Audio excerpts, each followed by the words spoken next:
Hello and welcome to the latest Science of Sport podcast. I'm your host, Matt Solomon, and today I'm delighted to be joined by Conor Clancey.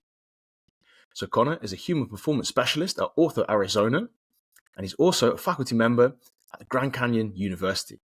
And he's here today to discuss how you can improve youth performance with limited resources and facilities. So without further ado, it's time to welcome Conor onto the show. So Conor, welcome to the Science of Sport podcast. It's a pleasure to have you here. Thanks for having me. Really excited for this. Been looking forward to it all week, so I'm really glad that Merrick connected us. Should be Yeah, good. absolutely. So massive thanks to him as well. It's he's connected me to a couple of great practitioners, and obviously Conor, you're one of them. So can you give us a quick introduction as to who you are and what you've been up to until now?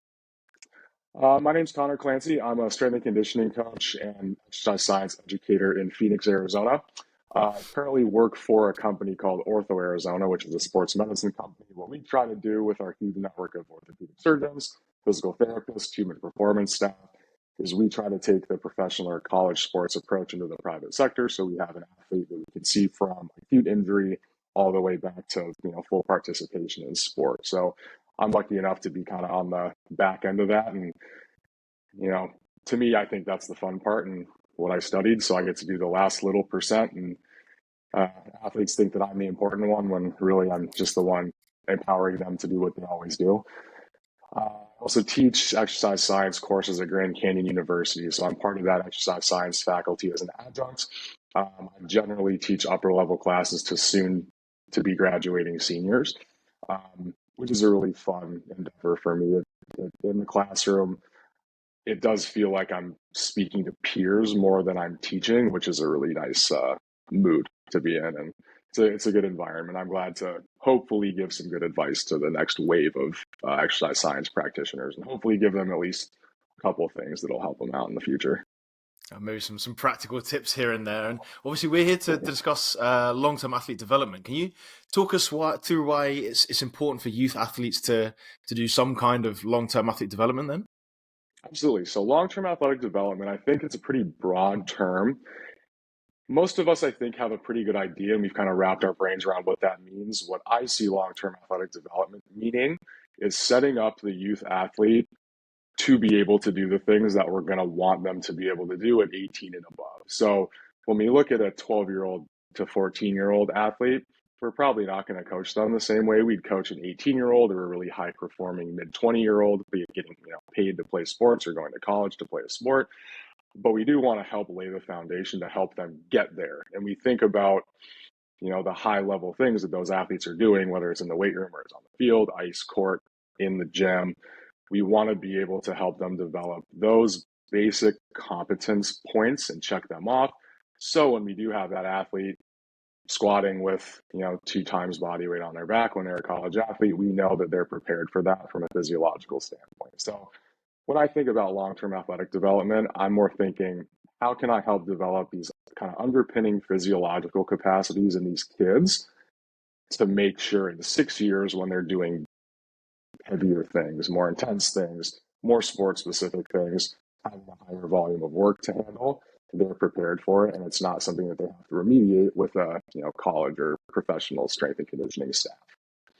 And when athletes then don't go through that, when athletes, maybe they're too young to be athletes at that point, but like when people go through that LTAD phase, what's the difference between those young people and those who don't do that LTAD process? Like what happens during those phases, which then obviously means that you do have to regress those exercises in the end? So during those phases, what I try to focus on with those kids it's honestly more proprioception and kinesthetic awareness stuff at the start.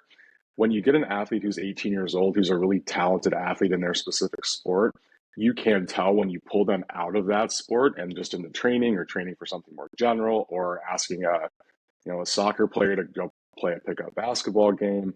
We now can kind of see some of those holes there may be in those biomotor ability development stages that they didn't get doing something more general.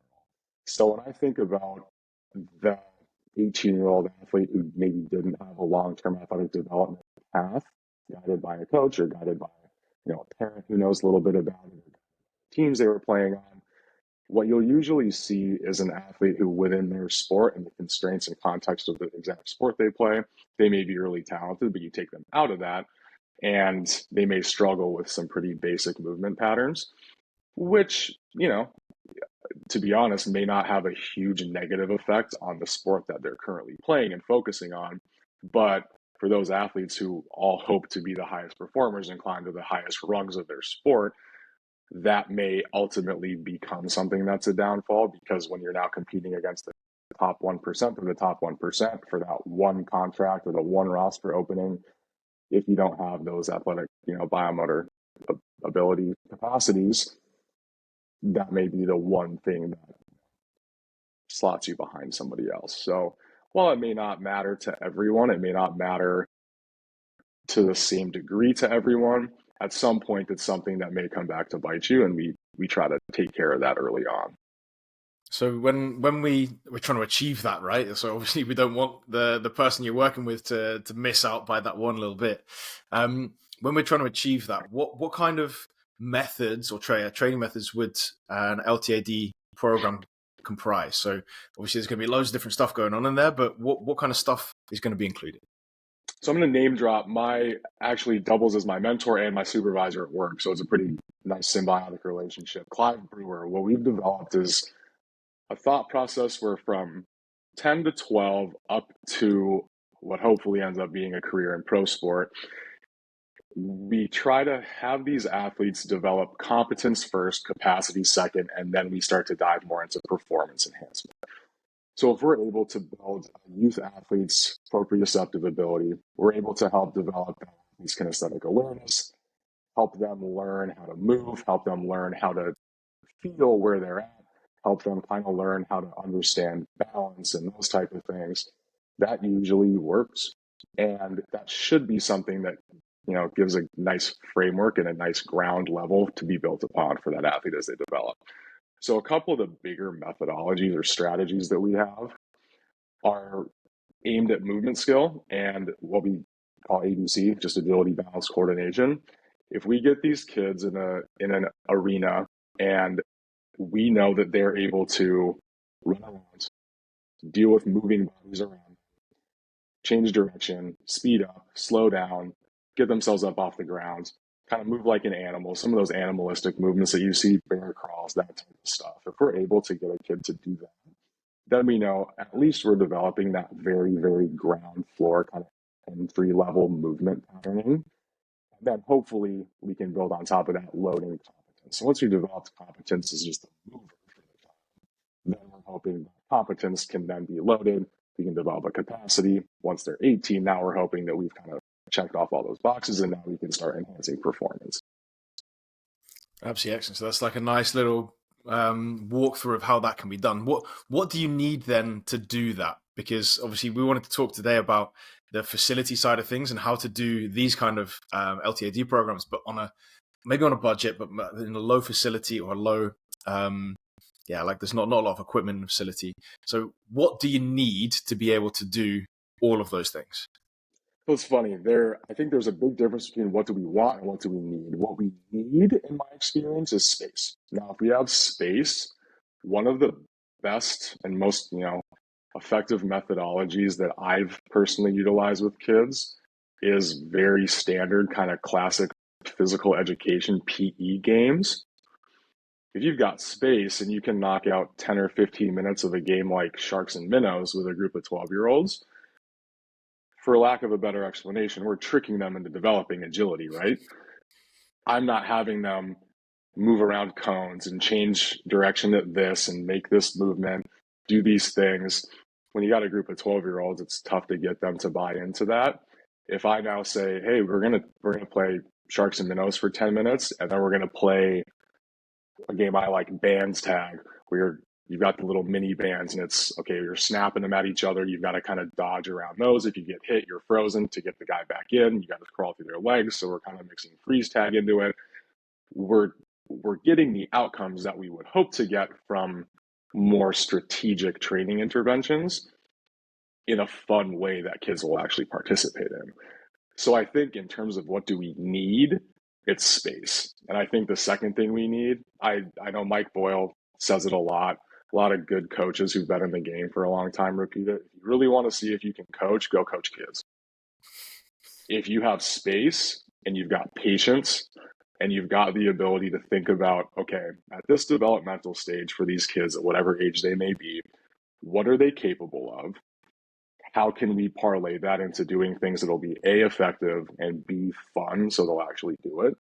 Then we're on to something. So I think of the needs, we've got some space, some imagination, and some caring, and some patience. And when you said the wants as well, right? So what would you want in the ideal scenario, like best facility in the world? If you could design it right now, budget's no option. What are you going for? Budget, no option. I think for a developmental youth population, I almost think a facility built out like a climbing gym or like a gymnastics gym with ramps, boxes, balls, BOSU balls, things that you can create like almost like a climbing route. I think that is probably the thing that I would spend if I had unlimited money on for a youth population, because the best way to get kids to move the way you want them to move is to put things in front of them that they have to deal with. And if we tell a kid, okay, when you climb over that box, you step up onto a 12-inch box, you want to feel like this. As the knee extends, you want to lean forward and have a forward trunk lean. They're going to look at you and be like, I don't know what this is. But if you set up an obstacle course for kids to get through and you say, okay, the essence of sport is problem solving. Our problem in football is I need to cross that line with the football. How do I do that?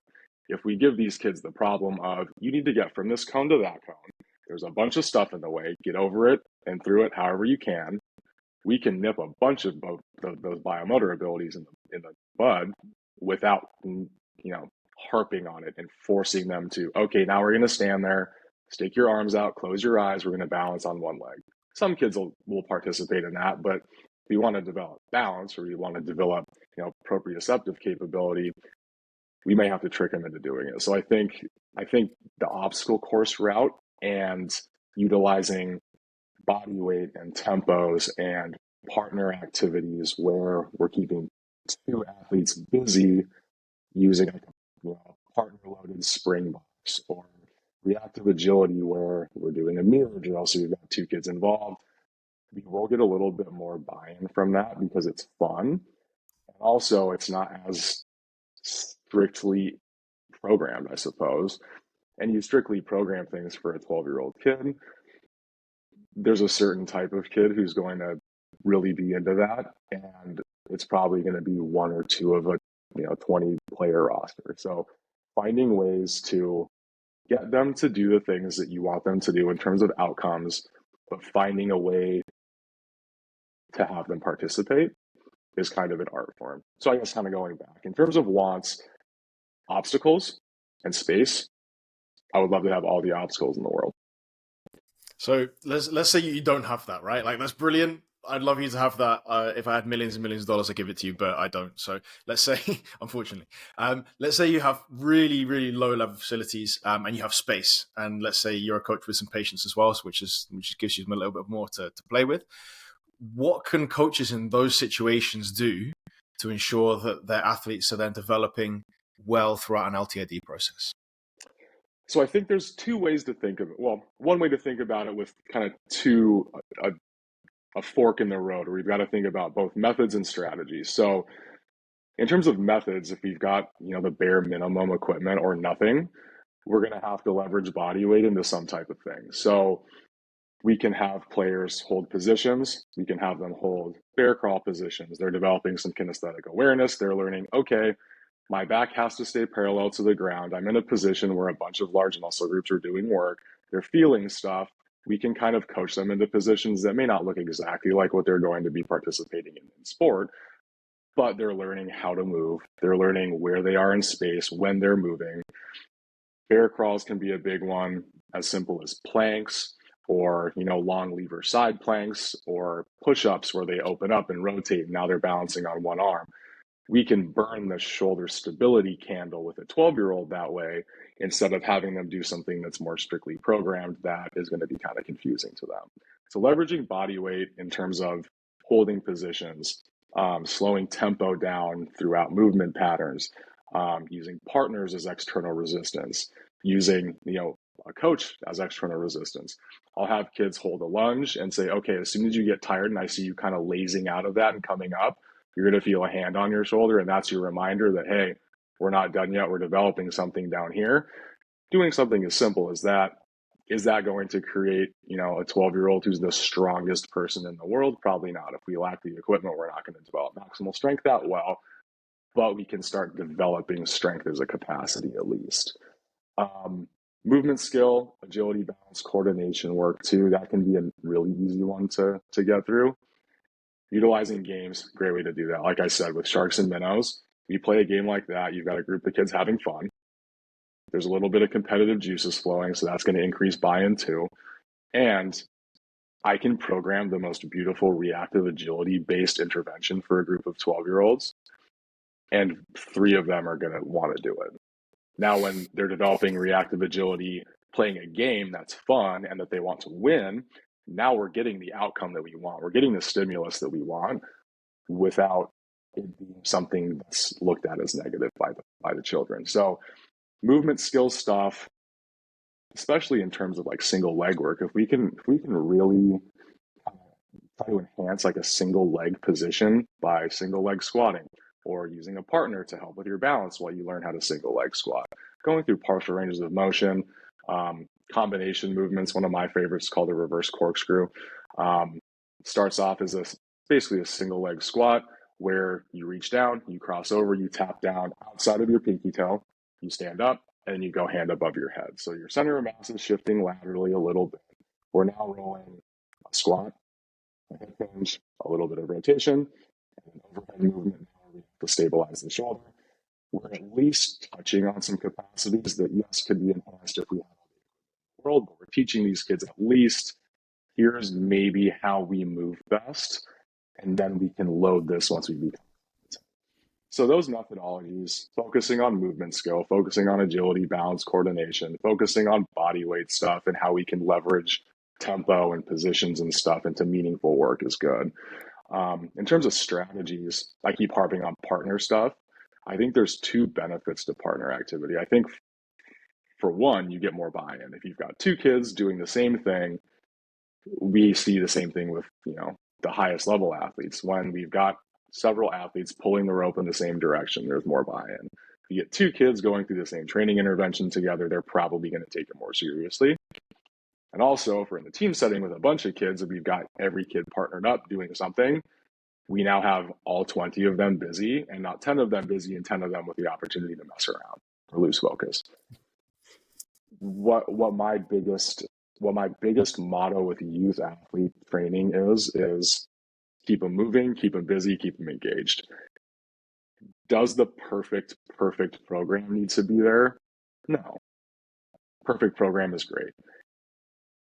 In the absence of resources, the perfect program is probably not something that's possible for right now. But if we can at least keep them bought in, moving and engaged, then we're getting somewhere. We're getting somewhere for those kids. So partner activity, competition-based stuff. One of the big ones I use with developing athletes in the 14 to 15-year-old range is like contact prep drills. Especially, I work with a lot of youth hockey athletes. So preparing them for contact can be as simple as, okay, we're going to shoulder wrestle. I tell them, okay, right shoulder on right shoulder, get low. There's a line of tape behind each of you. Whichever guy gets pushed behind his line of tape loses. Go. So things like that, competitive juices flow. 2 kids are busy at once, can't lose focus because they're engaged the whole time pushing their partner. And we're developing something that, in the absence of equipment, you maybe wouldn't be able to develop. So things like that, where we can leverage just the body weight, space, and, our understanding of physiology and developmental stages and things like that to at least move the needle a little bit, tends to be effective in the absence of resources. Absolutely excellent. So when we try and bring all this together, I'm interested to hear what a session with you would look like, because you've given us so many great examples. But how would you build that all together? So can you run us through, if you had a group of, 20 to 50 kids, however many kids turn up for an hour, what does a session with you look like from warming up all the way through till end of the training session? Yeah. So a warm-up generally, I guess to start the process, usually when we program for anything, we're usually taking an approach where we work backwards. What's the outcome we want? How do we get there with the methodologies that we're choosing? And then, that's the outcome. This is what we want. This is how we can get there. Here's what we do. So the added step when we're in the absence of resources is now, okay, here's the objective that we want. Here are the constraints that we want. So do we want these kids to get faster? Yes. How may that be constrained? We have one coach for 50 athletes. We have one coach and 20 athletes in 1,000 square feet. So whatever constraints we have is now going to inform the methodologies we can use, because ideally, we can work around those constraints. But if we're working with 50 athletes and it's one coach, there's a huge glaring constraint there. How are we going to manage that in terms of personnel? So you got to consider constraints there. In terms of a warm-up, I think games like the Sharks and Minnows, or one of my favorite Fox and Rabbit sprints, where you have one athlete about 5 meters out in front of the other one. They're facing the line. That athlete is reacting to the athlete sprinting at them. Their goal is you got to turn around 180 degrees. Don't get beat by the guy running and chasing you. Things like that. Getting a little bit of competition. Keeping as many of those kids active at the same time as we can. And we are still, scratching the back of what we want to accomplish in a warm-up. We're getting them moving. We're getting them activated. We're getting them a little bit sweaty. We're getting them focused in. So I usually use a game as a warm-up. I'll go through maybe a little dynamic warm-up with them too, but keep in mind, the younger the kids, you put them into 5 lines and teach them, skips and bounds, and you're doing high knees and whatever. The likelihood of them being zoned in even through 5 minutes of that is pretty low. The first couple of minutes probably go pretty well, but then it starts to tail off a little bit. So I found games to be a really good warm-up strategy. With that age of kids, if we're thinking like 12 to 14, I generally then have to think, if I'm weighing the things that are important for them in terms of movement skill, agility, balance, coordination, strength, power, conditioning, for this age group, for this sport, what distribution of work do I want to assign to each of those things? For a 12-year-old, you probably don't need to do a whole lot of strength work because they're 12 years old. We're not going to be able to develop maximal strength all that well in the absence of equipment. So we're probably going to have maybe 75% of our work made up, movement skill, ABC-based stuff. So I think about how to distribute the work. If we've got an hour, warm up maybe 10 minutes, maybe 30 to 35 minutes of ABC stuff where we're now playing contact prep games. And we're partnering up and we're working on some reactive agility where we're standing on a leg, partner pushes us, we have to decelerate into a lateral lunge, we're learning how to move in the frontal plane. We've got a partner doing it with us, we're getting some buy-in, we're keeping kids moving, we're keeping them engaged, because even the kids who aren't currently doing the exercise, they have a job pushing the other kid. Or a reactive agility drill, like a 4-corner reaction drill, kid in the middle, other kid is directing traffic. You're trying to trick the other kid, whatever cone that you point at, they've got to get to. As soon as they get back to the middle, you give them another direction. Even the kid who's not participating in the drill, they're getting some cognitive work because they're trying to trick their friend by pointing to other cones. So now we've got 20 kids active, not taking up a whole lot of space, and we're getting something done that we're hoping to get done. So I usually go into ABC stuff next, the younger the kids, because that'll end up being the bulk of the work that they're going to do that's probably meaningful. Then we get to strength. We can make it as simple as, okay, we're going to separate into 2 groups. This group is going to hold a lunge. This group is going to hold a side plank. We're all doing it for the same amount of time. As soon as 30 seconds is up, this side, we plank on the other side. This side, we now lunge on the other side. If anybody, gives up and goes to the ground, boom, coach blows the whistle. We got to start back over. So there's a little bit of intent that we lay over that now. A little bit of competition, not only from athlete to athlete, but now from athlete within. So we're getting some stuff done now. And again, are we going to develop, high level maximal strength in the 12-year-old by holding a lunge position? No, probably not. But if we're taking the long-term approach and we are developing that competence now, that then can turn into developing capacity, and then finally can turn into enhancing performance when they're a little bit older. I guess we're not too worried about developing maximal strength at the moment. We're worried about getting done what we can get done. So that would kind of be the normal session, some type of warm-up game, a bunch of ABC, agility, balance, coordination stuff that's appropriate, effective for that age group. I mean, probably involve some games there too. Strength work, which is more just developing proprioception, probably developing some more kinesthetic awareness. But anybody who's not working with kids, you'd probably be surprised at how difficult getting into a lunge with the knee floating off the ground can be for kids who've never done that before. It sounds really elementary, but when you've got 10 kids who've never done anything like that before, it is an exercise in coaching. I can And imagine, especially when there's too many people doing different things, right?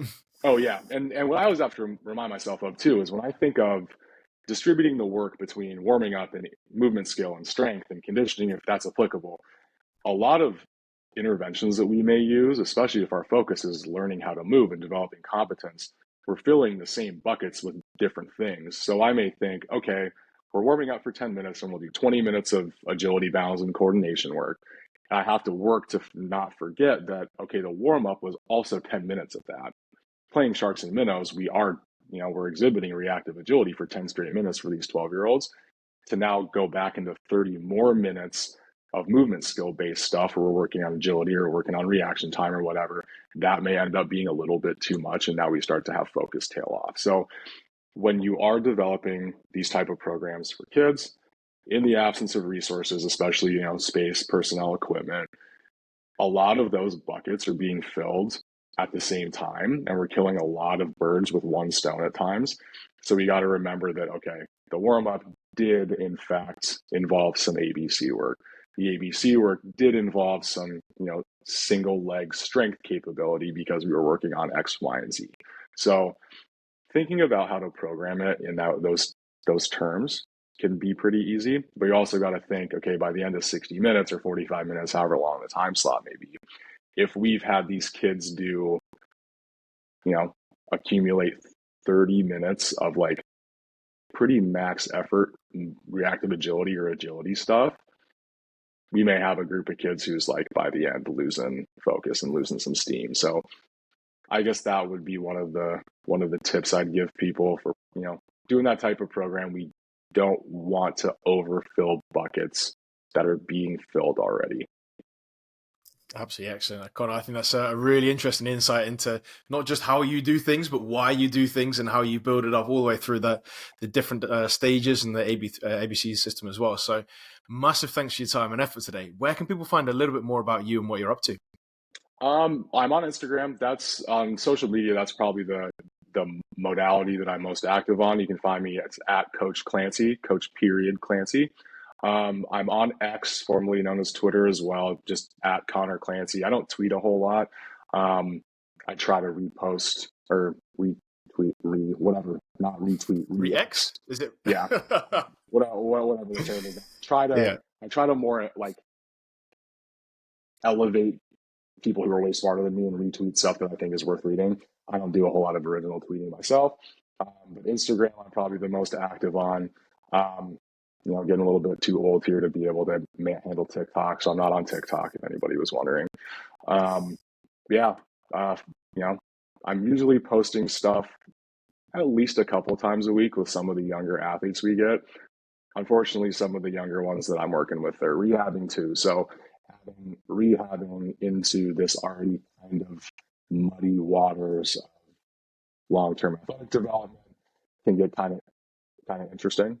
Can get kind of frustrating at times, but I do try to post some insights into what I'm doing, and if one person finds something valuable, then I've done my job right. Absolutely excellent. So Conor, massive thanks for your time and effort. It's been a pleasure, and I look forward to speaking again soon. Of course. No, thanks for having me on. Appreciate it. Cheers, buddy. Thank you. Bye. And that's it. Once again, a massive thanks to Conor for all of his hard work on today's podcast. I really appreciate it. I'm sure you do at home too. Before you leave, I want to point you in the direction of the Science of Sport Coach Academy. The Coach Academy is an overgrowing library of sports science courses which are broken down into bite-sized chunks. And that means you can fit them in and around your busy coaching schedule. And of course, every time you complete one of those courses, you get a certificate of completion which proves your ongoing education. So if you're interested in getting into the Coach Academy, you can get in there completely for free for the next 7 days using the link in the show notes in just a few seconds' time. And if you've enjoyed today's podcast, it'd be fantastic if you could recommend us to a coach, a colleague, an athlete, or a friend. That means that we can keep bringing you the best possible guests and the best possible content. And that's it. Once again, a massive thanks from me. I'm Matt Solomon for Science of Sport, and I'll speak to you next week.